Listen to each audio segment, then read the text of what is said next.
For more than 30 years, Home Alone has been a beloved Christmas classic for families around the world. Macaulay Culkin, starring as Kevin McAllister, has brought joy to generations, embodying the holiday spirit. Yet, despite his immense success at a young age, Macaulay never dreamt of this life. Acting was his father's ambition, one he imposed on all 7 of his children, with Macaulay emerging as the standout. By 13, he was ready to leave the spotlight behind. This decision marked the start of one of Hollywood's most tragic child star declines, involving substance abuse, legal troubles, public scrutiny, and a controversial connection to Michael Jackson. This is the story of Macaulay Culkin, the life he never chose. Macaulay's parents, Kit Culkin and Patricia Brentrup, had 7 children: Shane, Dakota, Macaulay, Kieran, Quinn, Christian, and Rory. The family faced significant hardships growing up. They lived in a cramped railroad-style apartment in New York City, and the space, which was far too small for a family of 9, was essentially a narrow hallway with only the bathroom being a separate room. Macaulay, nicknamed Mac, began acting at just 4 years old, taking on roles in stage productions, TV shows, and films throughout the 1980s. His early career included parts in Rocket Gibraltar and Uncle Buck. However, Macaulay's entry into acting wasn't fueled by personal ambition. His father, Kit Culkin, was a former dancer and actor with an unfulfilled career, so he pushed his children to pursue his unachieved dreams. Kit initially concentrated on his eldest son, Shane, enrolling him in ballet classes, theatre practices, and film auditions, which Macaulay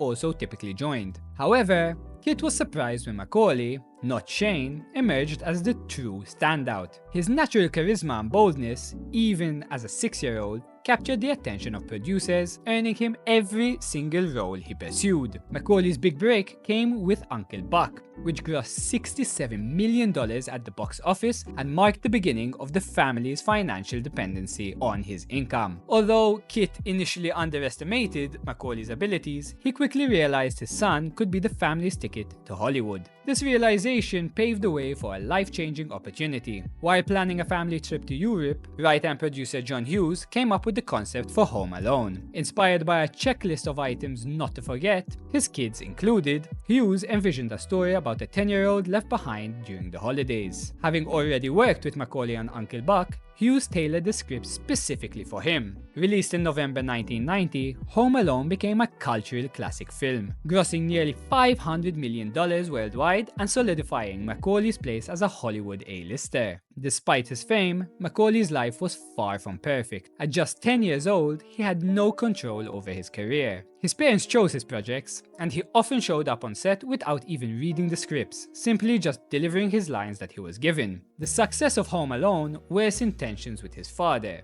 Kit, who acted as his controlling and abusive manager. Macaulay would later describe their relationship as one of mutual dislike, fueled by Kit's jealousy of his son's achievements. Kit's drive to profit from Macaulay's fame led to his role in My Girl, where he earned $1.5 million. Child labor laws required a guardian on set, but despite spending so much time together, they remained emotionally distant. The pressures of fame were overwhelming for Macaulay. He was often approached by strangers, making normal life nearly impossible. Even when trying to disguise himself, people still recognized him. During this chaos, Macaulay found comfort in his friendship with Michael Jackson, as they shared the same experience of domineering fathers exploiting their talents. But despite Jackson's controversial relationships with minors, Macaulay has always defended their bond, saying it was innocent and built on mutual understanding. In 1992, Macaulay starred in Home Alone 2, Lost in New York, which earned him a whopping $4 million. Although it received some flack for being too similar to the first film, the sequel became a classic, grossing $359 million globally. By then, Macaulay was the highest paid child actor since Shirley Temple. Kit, as a result, was also ranked as the 48th most powerful person in Hollywood by Premiere magazine. However, his controlling behavior alienated industry executives, setting the stage for Macaulay's eventual demise. By age 12, Macaulay's career had peaked. Despite his success, the pressures of fame, his father, and a lack of control over his life left him wanting for a normal life, a desire that would lead to his downfall in Hollywood. In The Good Son, Macaulay played a psychopathic child, a significant shift from his previous roles. The film grossed $60 million, a decent amount given the dark topic, but it couldn't match the success of Home Alone. By 1993, Macaulay was exhausted and begged his father for a break, wanting to just attend school. Kit's response was to push him back into work immediately, showing no regard for his son's wishes. In 1994, 4 films starring Macaulay were released: The Nutcracker, Getting Even with Dad, The Page Master, and Richie Rich. Despite his average $8 million per film salary, only Richie Rich found modest success, grossing $75 million, mostly because of its Home Alone-like formula. It was becoming clear that Macaulay couldn't replicate his huge success outside the Home Alone franchise. When Macaulay's parents separated in 1995, it marked a turning point in his life. Mac considered it a blessing, as he finally had the chance to step away from acting, a decision he had been wanting to make for years. He walked away from Hollywood for nearly 8 years. While this was a relief for Macaulay, it led to a bitter public custody battle between his parents. Mac really didn't want to go live with his father, but his mother also could not afford the legal fees to fight Kit. To regain control of his finances, Mac removed both of his parents from his trust fund, securing his fortune with an independent executor. Kit didn't even show up for the final day of the trial, instead taking all of Mac's memorabilia. Since then, Mac has stated that they haven't even spoke since the mid-90s. For Kit, it was always about control,